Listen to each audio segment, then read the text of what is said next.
जी अस्सलाम वालेकुम वरहमतुल्लाहि वबरकातुहू।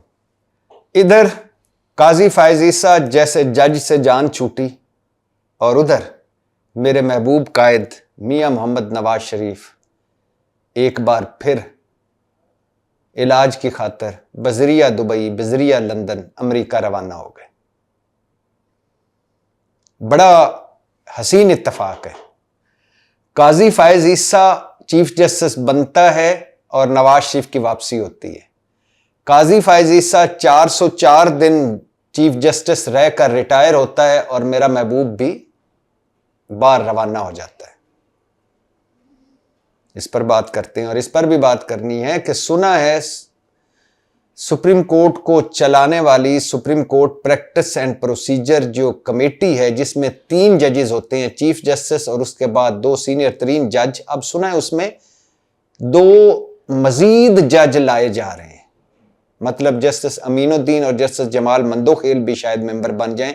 3 की बजाय 5 कर दी गई है इसकी कमेटी जो सुप्रीम कोर्ट को चलाएगी। इस पर भी बात करनी है और इस पर भी बात करनी है कि काजी फायज ईसा आखिरी दिन वो यादगार इंसानी हकूक के पतन क्या जिसका इफ्तिताह कर रहे थे, उसमें जो साफियों के सवालों के किसी एक सवाल का जवाब उनके पास नहीं था। ये है वो काजी फायज ईसा जो चुप भी नहीं होता था, आज बोला नहीं जा रहा था। तो पहले बात कर लेते हैं अपने महबूब कायद मियां मोहम्मद नवाज शरीफ की, जो सुना है अमेरिका इस मरतबा जा रहे हैं इलाज के लिए। हालांकि उनके डॉक्टर तो लंदन में हैं।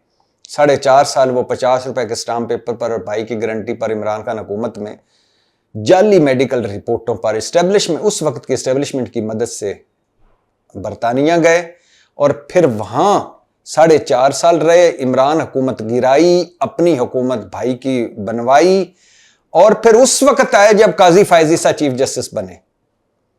और मुस्लिम लीगी कहा करते थे कि उमर अताब बंदयाल जाएंगे, काजी फायज ईसा आएंगे, तब नवाज शरीफ साहब तशरीफ लाएंगे। और वही हुआ। और फिर नवाज शरीफ ने और फिर काजी फायज ईसा ने नवाज शरीफ साहब के रस्ते की रुकावट, सबसे बड़ी रुकावट दूर की। रस्ते का सबसे बड़ा कांटा रस्ते का चुना इलेहदा किया, वो था ताहियात नायली। नवाज शरीफ जो कल मुजरम था, मुजरम था, इश्तिहारी था, मफरूर था, ताहियात नायल था, आज यास्मीन राशिद की सीट पर जीत कर मुस्लिम लीग नून का सदर बनकर टाटा बाय बाय करता बजरिया दुबई बजरिया लंदन अमेरिका जा रहा है। तो काजी फायज ईसा ने 2 काम किए। एक, मुस्लिम लीगियों ने बताया कि जब उमर अताब बंदयाल जाएगा, काजी फायज ईसा आएगा, तब हम नवाज शरीफ वापस आएंगे। और मुस्लिम लीगियों ने बताया कि नवाज शरीफ की वापसी होगी गारंटियों भरी, रिस्क फ्री वापसी। तो मतलब काजी फायज ईसा गारंटियों से जुड़े हुए थे, रिस्क फ्री, नवाज शरीफ की गारंटियों से, नवाज शरीफ के रिस्क फ्री वापसी से उनका लिंक था। और तभी मुस्लिम लीगी कहते थे कि काजी फायज ईसा चीफ जस्टिस बनेंगे तो नवाज शरीफ वापस आएंगे। तो नवाज शरीफ की वापसी, काजी फायज ईसा की मरहून मिन्नत। और अब 26वीं आईनी तरमीम पर बिलावल कह रहे हैं कि काजी ना होता तो हम 26वीं आईनी तरमीम मंजूर ना करवा सकते। बीबीसी को इंटरव्यू दिया बिलावल ने। तो मतलब नवाज शरीफ की वापसी से लेकर 26वीं तरमीम तक मुस्लिम लीग और पीपल्स पार्टी काजी फायज ईसा की ममनून और मशकूर है। तभी तो वो इनको लाना चाहती थी, आईनी अदालत बनाकर चीफ जस्टिस बनाना चाहती थी। वो तो अल्लाह का शुक्र है, हमारी किस्मत अच्छी कि इनसे जान छूट गई। तो काजी फायज ईसा इधर से घर गए, उधर से नवाज शरीफ इलाज के लिए बाहर गए। बज़ाहिर ये 2 खबरें हैं। बज़ाहिर वो भी 2 खबरें थी कि काजी फायज ईसा चीफ जस्टिस बन गए और नवाज शरीफ वापस आ गए, लेकिन एक ही खबर थी। और बज़ाहिर ये भी 2 खबरें हैं कि काजी फायज ईसा रिटायर हो गए, नवाज शरीफ अमेरिका चले गए। ये भी बज़ाहिर एक ही खबर है। और अब बात कर लेते हैं supreme court practice and procedure committee की। आपको पता है supreme court practice and procedure act आया था जब उमर अताब बंदयाल चीफ जस्टिस थे। उस वक्त इसलिए आया था कि उमर अताब बंदयाल के पर काटने हैं, काजी फायज ईसा को मजबूत करना है। उमर अताब बंदयाल अकेले ना आज खुद नोटिस ले सकें, ना बेंच बना सकें, ना केस किसी बेंच में लगा सके। इसके लिए उन्हें 2 और जजों को शामिल किया, यानी 3 जजों पर मुश्तमिल कमेटी बना दी जो अब आज खुद नोटिस लेने का फैसला करती थी, केस बेंच बनाती थी और केस लगाती थी। ये उमर था बंदयाल के दौर में हुआ। काजी फैज ईसा फिर इस कमेटी में आ गए और फिर यानी 3 जज सारा काम करने लग गए।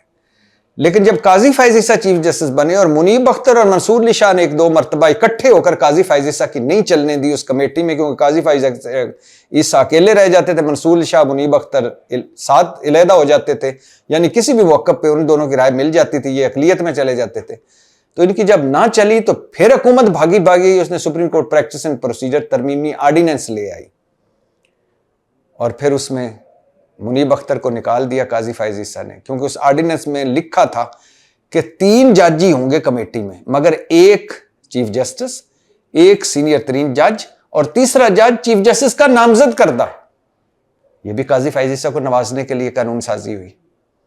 मतलब एक तो हो गया काजी फैज ईसा खुद, दूसरे मंसूर अली शाह और तीसरा काजी फैज ईसा का अपना पसंदीदा जज मुनीब अख्तर फारग। अब सुना है कि चूंकि अब याह्या अफरीदी चीफ जस्टिस बन गए बेइख्तियार सुप्रीम कोर्ट के, और उसके बाद 2 होंगे मुनीब अख्तर और मंसूर अली शाह कमेटी में, तो फिर याह्या अफरीदी अकलियत में रह जाएंगे, हालांकि सुप्रीम कोर्ट बेइख्तियार है। अब सुना है कि supreme court practice and procedure act में एक और तरमीम या एक और आर्डिनेंस होने वाला है, और वो ये है कि 3 की बजाय 5 जज, मतलब अबीनुद्दीन को भी शामिल कर लेंगे और मंदोखेल को भी शामिल कर लेंगे। मतलब मंसूर अली शाह और मुनीब अख्तर के अगेंस्ट 3 जज, अगर दूसरी राय वाले भी 3 जज हो जाए तो ये सुना जा रहा है, देखते हैं कब होता है। और आखिर पे कहना है कि चीफ जस्टिस काजी फैज ईसा आपने आखिरी दिन गुज़श्ता रोज़ सुप्रीम कोर्ट के अहाता में आए यादगार आइन गालबन या आइन की यादगार या बुनियादी इंसानी हकूक़ की यादगार का इफ्तिताह करने गए, और वहाँ सहाफ़ियों ने जब उनको घेरा तो उन्होंने कहा कि ये वही यादगार बनाने जा रहे हैं जहाँ आपने 6 जजों के ख़त को दफन कर दिया है। मतलब 6 जजों के ख़त वो इस्लामाबाद हाई कोर्ट के मतीउल्लाह जान साहब हमारे दोस्त वहाँ थे, असद तूर वहाँ थे, और कोर्ट रिपोर्टर सारे वहाँ थे। तो इन्होंने ऐसे ऐसे सवाल किए कि काजी फैज ईसा के पास किसी सवाल का कोई जवाब नहीं था, सिर्फ खाली खाली नज़रों से और स्पाट चेहरे के साथ देखते रह गए। और ये वो काजी फैज ईसा थे जो किसी को बोलने नहीं देते थे, और ये वो काजी फैज ईसा थे जिनके सामने कोई बोलता तो उनको आग लग जाती थी, और ये वो काजी फैज ईसा थे जो एक छोटी सी बात जो 1 मिनट में ख़त्म हो सकती थी उस पर आधा घंटा बोलते थे। और आज जब कुर्सी नीचे से हटी है, चीफ जस्टिस छिनी है, तो खैर से ज़ुबान को ताले लग गए। बुनियादी चीज़ ये होती है कि आप के पास जब अल्लाह आपको ओहदा देता है, जब अल्लाह आपको कोई कुर्सी देता है, हज़रत अली का कौल है कि इक़्तिदार, इख्तियार और दौलत मिलने के बाद इंसान बदलते नहीं, बेनकाब हो जाते हैं। हज़रत अली अलैहिस्सलाम रज़ी अल्लाह ताला अन्हु का कौल है कि इक़्तिदार, इख्तियार और दौलत मिलने के बाद इंसान बदलते नहीं हैं, बेनकाब हो जाते हैं। यानी एक शख्स जिसको जो गरीब था और फिर अचानक अमीर हो गया, शख्स वही है, लेकिन जो गरीब था और जब अमीर हुआ तो उसका असल चेहरा फिर सामने आ जाता है।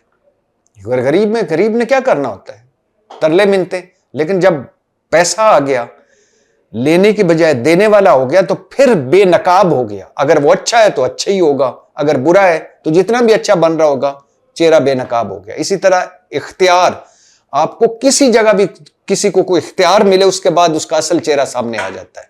इख्तियार, आपने कई लोग देखे होंगे जो इख्तियार से पहले बिल्कुल डिफरेंट थे, लेकिन इख्तियार मिला, कुर्सियां मिली तो उसके बाद बिल्कुल डिफरेंट हो गए। तो शख्स वही थे, वो कोई बदले नहीं है, कोई सींग नहीं निकला है, 4 हाथ नहीं हो गए, 4 आंखें नहीं हो गई, कद लंबा नहीं हो गया, वही लोग थे, लेकिन बेनकाब हो गए, एक्सपोज हो गए, असल चेहरा सामने आ गया। कितना बड़ा कौल है हज़रत अली रज़ी अल्लाह ताला अन्हु का कि इक़्तिदार, इख्तियार और दौलत मिलने के बाद इंसान बदलते नहीं, बेनकाब हो जाते हैं। और काजी फैज ईसा चीफ जस्टिस बनने के बाद बेनकाब हो गए। और जब नकाब चेहरे से हटा तो दुनिया हैरान रह गई कि इतना बुग़्ज़े इमरान में भरा शख्स, इतना बुग़्ज़े पीटीआई में भरा शख्स, इतना जानबदार तरीन जज, इतना मुतनाज़े तरीन जज, इतने स्याह फैसले। अल्लाह का शुक्र है जान छूट गई। पाकिस्तान जिंदाबाद।